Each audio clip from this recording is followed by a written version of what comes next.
Halo sahabat klikinfo.id, jumpa kembali dalam program Bisan Bincang Santai. Saat ini saya bersama dengan seorang ibu yang memiliki perhatian terhadap ketahanan keluarga. Beliau adalah Ibu Insinyur Hajah Tuti Elvita MSI. Apa kabar Ibu? Alhamdulillah baik Pak Didi. Sehat ya Ibu ya? Alhamdulillah. Selama ini saya berjumpa dengan Ibu atau melihat Ibu hanya di sosmed Bu ya. Iya. Hari ini bertemu langsung ya. Bisa bertatap muka langsung. Iya, Iya. Bahagia nih bisa ketemu dengan Ibu. Oke, Ibu Tuti ya, boleh saya panggilnya. Ibu Tuti punya perhatian terhadap ketahanan keluarga. Sebetulnya ketahanan keluarga yang mana yang sedang Ibu perjuangkan? Ya, terima kasih Pak Didi. Ya. Ini masalah keluarga ini adalah masalah kita semua ya, karena kita bicara ketahanan keluarga berarti kita bicara tentang ketahanan bangsa. Betul. Bangsa ini kuat, kokoh kalau keluarganya juga kuat dan kokoh insya Allah gitu ya. Yang menjadi perhatian kita adalah kekokohan terkait dengan keutuhan keluarga itu yang pertama ya, karena sekarang begitu banyaknya ya berbagai macam kendala masalah yang dihadapi oleh sebuah keluarga, kemudian mereka lalu langsung memutuskan untuk selesai atau bubar atau cerai gitu ya istilahnya. Ini sangat memprihatinkan kita. Betul. Ya, data yang kami dapatkan itu setiap tahun angka perceraian itu meningkat rata-rata 14% per tahun. Wow. Dan mirisnya lagi ternyata perceraian itu 75% itu adalah gugat cerai istri terhadap suami. Jadi bukan talak suami terhadap istri, tapi gugat cerai istri terhadap suami. Dan data yang ada menunjukkan bahwa sebabnya itu adalah karena masalah ekonomi keluarga. Ekonomi keluarga. Nah, ini yang sangat memprihatinkan kita ya. Kalau ada perceraian berarti nanti ada anak-anak yang akan menjadi korban. Betul. Itu terkait dengan keutuhan, juga terkait dengan ekonomi keluarga, itu juga menjadi perhatian kita karena ternyata penyebabnya itu adalah masalah ekonomi. Sebahagian besar. Begitu Pak Didi. Kalau zaman dulu tuh apapun yang terjadi, seorang istri dikasih berapa aja tetap nurut ya. Iya, tetap setia gitu. Tetap setia ya, Tetap apapun setia. ya. Kalau sekarang ditimbang-timbang nih ya. Iya. Cukup nggak? Kalau nggak cukup. Cari yang lain. Sesuatu yang... Nah, hal seperti itu sebetulnya lebih masuk kepada ideologi ya, pemahaman tentang sebuah pernikahan, atau lebih kepada kebutuhan. Artinya orang kalau kuat di dalam ideologi, dia tidak gampang jatuh pada yang tadi ya. Keputusan tadi. Wah, suami saya kok cuma segini sih. Ada cowok suaminya yang ngasih lebih gede gitu kan. Itu ada sebuah pertimbangan. Menurut Ibu Tuti sendiri pertimbangannya apa ya? Jadi mungkin tadi ya Pak Didi bilang ya, bisa jadi juga masalah ideologi dan pemahaman terhadap masalah keluarga. Kalau di Islam itu ya akad nikah. Ketika seseorang melakukan akad nikah, seorang wali ayah menikahkan putrinya dengan seorang laki-laki, maka ketika itu arsy Allah itu berguncang. Ya, pernikahan itu mitsaqun ghalidho, ikatan yang kuat yang nggak boleh putus begitu saja. Jadi hal yang halal tapi dibenci Allah itu ya perceraian. Jadi mungkin itu ya, dimana sekarang banyak ya suami istri yang tidak lagi melihat keluarga itu dari sisi ideologi tadi, bahwa kita harus bertahan apapun yang terjadi karena ini ikatan kuat yang harus kita pertahankan. Nah, kalau sekarang mungkin karena kehidupan sudah sangat materialistis gitu barangkali ya, sehingga ketika merasa kurang dari sisi ekonomi, kemudian terjadilah yang tadi gugat cerai. Jadi saya lihat juga ini ada pengaruh ini juga ya, pengaruh media juga ya, yang ditonton, betul, yang dilihat, kehidupan yang glamor, yang mewah, sementara mereka pingin nggak bisa gitu. Nah, akhirnya seperti itu. Jadi keduanya ya, saya rasa ideologi juga, terus pengaruh yang kuat dari lingkungan dan media juga. Film-film, sinetron tuh wah semua gitu ya. Itu punya pengaruh yang juga. Memang hampir semua negara sebenarnya, tidak cuma di Indonesia. Gaya hidup ya, itu kita lihat ya, sosmed itu sangat mempengaruhi gitu kan, dan itu boleh dibilang yang tadi ya, pengaruh dari luar tuh sangat besar. Yang kemudian ideologi untuk bagaimana mempertahankan sebuah rumah tangga itu tergoyahkan, mungkin seperti itu ya Bu ya. Nah, selain dari sisi perceraian atau apa, itu ada juga yang pengaruhnya sangat kuat juga itu, seperti halnya LGBT itu ya. Menurut pandangan Ibu seperti apa ya? Iya, ini masalah LGBT ini ya sudah ada sejak zaman Nabi Lut gitu, kalau dalam Al-Quran gitu ya. Tetapi di dalam agama Islam ini adalah sebuah perilaku yang dilaknat barangkali seperti itu. Betul, jadi betul. kalau sekarang banyak kaum homoseksual, ya kaum LGBT, yang lesbian, gay, biseksual, transgender, bahkan nanti ada lagi sekarang judulnya itu ya, plus square. Jadi nggak hanya 4 macam ini, ada lagi macam-macam, berkembang sekali jumlahnya. Nah, yang ini yang kita lihat sekarang mereka semakin masif ya, ingin menunjukkan eksistensi dirinya.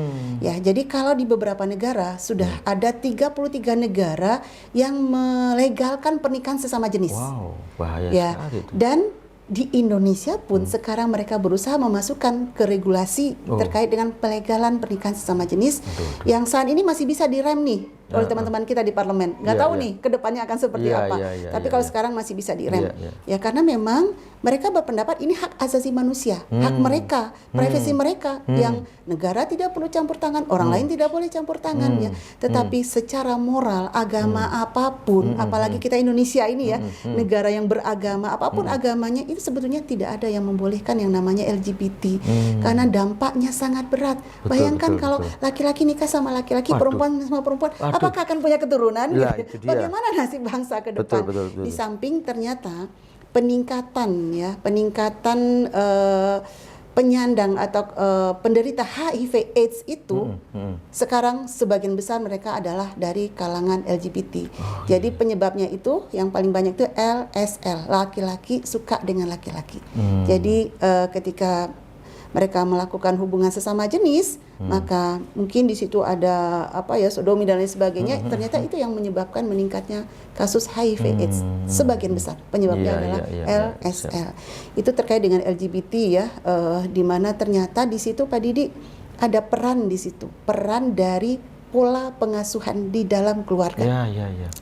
Ketika peran ayah berkurang atau kita kenal sekarang father hungry, fatherless, maka korbannya anak-anak. Ketika anak laki-laki kurang mendapatkan pengasuhan yang optimal dari ayahnya, father hungry, maka dia bisa terjerumus atau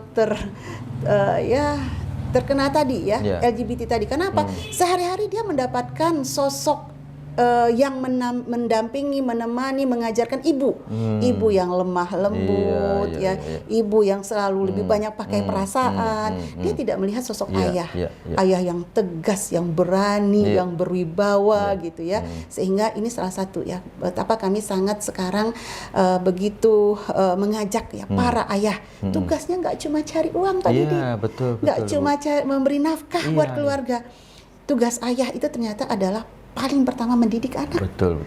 Jadi nggak bisa diserahkan hanya kepada ibu. Dan ini menjadi concern kami bahwa peran pengasuhan oleh ayah harus sebanding dengan ibu. Nggak boleh diserahkan hanya kepada ibu. Salah satu tadi LGBT. Dan satu lagi Pak Didi. Apa itu?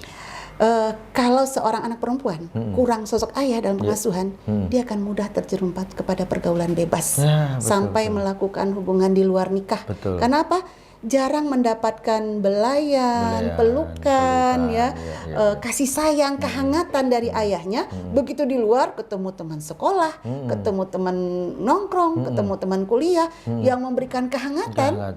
Akhirnya mereka sampai kepada hubungan yang tidak dikehendaki seperti itu. Jadi sangat miris ini kita. Kalau boleh saya cerita lagi nih boleh. Angka dispensasi nikah terus meningkat. Jadi dengan undang-undang yang baru, usia pernikahan anak perempuan itu dinaikkan menjadi 19 tahun. Jadi disetarakan dengan laki-laki, sama-sama dengan 19 tahun. Ketika ada anak yang ingin menikah di bawah 19 tahun, harus mengajukan dispensasi nikah ke pengadilan agama. Nah, ternyata data dari pengadilan agama, sebagian besar yang mengajukan dispensasi nikah itu adalah karena sudah hamil duluan. Mirisnya tidak hanya anak SMA, SMP dan SD pun sudah ada yang mengajukan dispensasi nikah. Dan ini sangat memprihatinkan gimana kita coba Pak mengharapkan generasi depan yang akan memimpin bangsa ini, tapi sekolahnya udah berantakan kan? Kalau sudah SD, SMP sudah harus menikah yang mereka tidak bisa melanjutkan pendidikan dan lain sebagainya.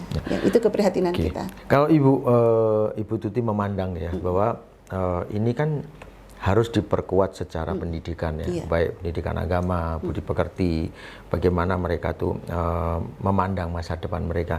Nah itu ketika kita menyekolahkan anak-anak kita berharap semua didapat dari sekolah. Ya. Iya. Nah, kalau Ibu Tuti sendiri memandang pendidikan di Indonesia itu masih kurang, di sisi mana mungkin yang kurang ya, menurut Ibu? Jadi kita sebetulnya nggak boleh Pak menyerahkan sepenuhnya kepada sekolah. Tanggung jawab pendidikan anak ada pada orang tua. Ya, sekolah hanya membantu. Ya, ya jadi memang kembali ya kita sebagai orang tua itu harus merasakan bahwa tanggung jawab itu tidak di sekolah. Oh udah saya sekolahin di sekolah Islam, saya masukin pesantren. Tetap yang dimintai pertanggungjawab nanti bukan sekolah, orang tua. Gitu orang ya. tua, Jadi kalau dari segi pendidikan sekali lagi kita harus sama-sama pahami lagi bahwa ayah ibu akan dimintai pertanggungjawaban terhadap pendidikan anaknya. Baru yang kedua sekolah. Nah terkait dengan pendidikan ya dari pihak sekolah juga ya kita berharap ke depan yang namanya pendidikan budi pekerti, kalau istilahnya mungkin pendidikan karakter gitu ya, betul-betul diterapkan. Jadi kalau dulu ada budi pekerti, akhlak gitu ya, itu menjadi perhatian ya. Kalau sekarang ini orang ngejar angka nilai, matematikanya sekian, bahasa Inggrisnya sekian, ininya sekian ya. Sementara bagian akhlak, bagian tadi budi pekerti kurang mendapatkan perhatian. Ya. Dan ini banyak Pak dikeluhkan oleh guru-guru. Saya kebetulan banyak teman-teman dari kalangan guru. Bagaimana anak SD saja sekarang pembicaraannya itu sudah keluar batas gitu. Sudah bicara tadi tentang hubungan-hubungan di luar. Padahal itu anak SD. Ada seorang guru SD cerita kepada saya, Bu gimana Bu kelas 6 SD pembicaraannya di luar bayangan kita gitu. Jadi rasanya memang perlu perhatian khusus ya terkait dengan pendidikan agama, terkait dengan tadi ya akhlak budi pekerti, di samping tadi masalah ilmu pengetahuan yang menjadi perhatian kita seharusnya sebanding ya dalam kurikulum kita. Iya betul. Nah, tapi memang ada hal yang kita sendiri sebagai orang tua suka agak kebingungan ya. Kalau dulu anak kita di rumah kita cukup tenang ya kan. Tapi sekarang hampir semua anak ya kita lihat bahkan anak yang belum sekolah sudah megang handphone ya. Nah, handphone itu kan paling gampang dimasuki oleh ideologi, oleh pemahaman lah. Bagaimana ya kira-kira membatasi ya agar mereka itu tidak larut atau tidak dididik dengan handphone? Menurut Bu Tuti. Ya, ini masalah bagi kita ya, apalagi kemarin habis pandemi. Ya, selama pandemi mereka sekolah online. Mau nggak mau pakai HP. Yang tadinya nggak dikasih HP, mau nggak mau dikasih HP.